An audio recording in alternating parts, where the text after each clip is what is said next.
it was just a really big adjustment for my entire family, and it's scary and confusing for someone that young. Me being that young, I knew that he was gone, but I couldn't like grasp it. It didn't make sense in my head, and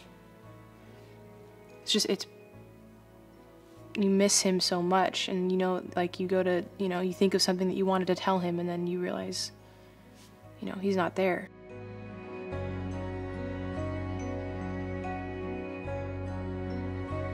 My mom and my dad, they told us that Justin had died, and I just remember, I remember initially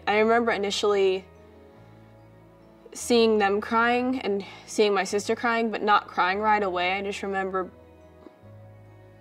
it just not being real yet. And then my first thought was, I was pretty angry for some reason. My first thing was, I think I was just really confused, and my first initial physical reaction that I wanted to do was just run and stomp and just kick the puddle and just run and throw myself in the puddle, and for some reason that's what went through my mind, and then it kind of hit me what was happening, and was pretty upset.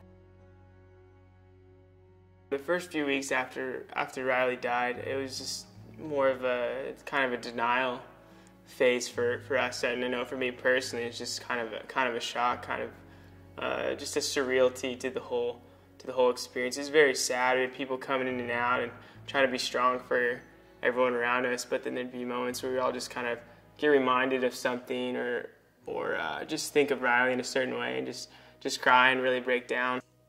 I remember not wanting to talk about it, but only wanting to talk about it. And that's it's such a mixed feeling. It's very strange. Coming back to school after Riley's passing was really kind of hard for me because I just didn't feel like school mattered, I guess, when I came back.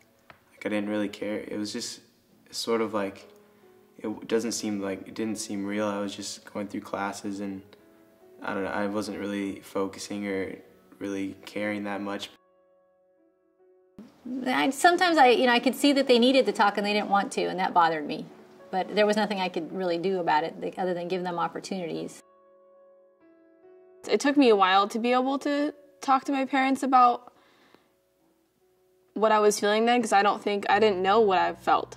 I think it's really important to listen to the siblings and listen, it's a terrible position for them to be in. They're so lonely and afraid. And that day, I asked the girls what they wanted to do. They knew that Justin had died.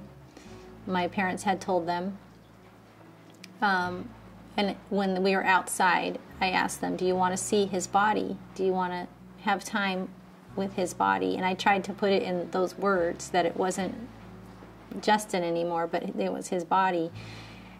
And they both nodded as they were crying that, yes, they wanted to see him.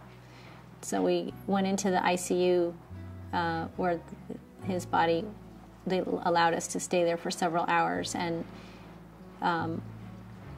they were able to touch him and see his body and really let the whole reality assimilate into their reality, that this is their brother's body and he's not there anymore. And that was, years later, now that they're adults, they have no regrets about doing that. And I'm very, very thankful that we had the wherewithal to ask them. I think it's just important to ask siblings when they're in these crises, what do you want right now? What do you need right now? How do you want to handle this situation right now? And they'll tell you. We feel closer as a family, I think, than we've ever felt, and it's nice to be able to have all of our family together. And now really, over the past few months, the more time that we put in between Riley's passing, the more it's easier for us to have fun.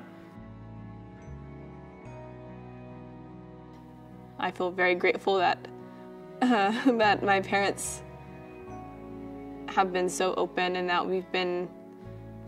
that they communicate well with each other, and because of their example of communicating with each other, we're able to communicate with each other. Without that, I don't know where things would have been. When talking to the kids about their grief now versus then, I would probably say that then it was more, when I talked to them, it was more of a concern of how they were doing.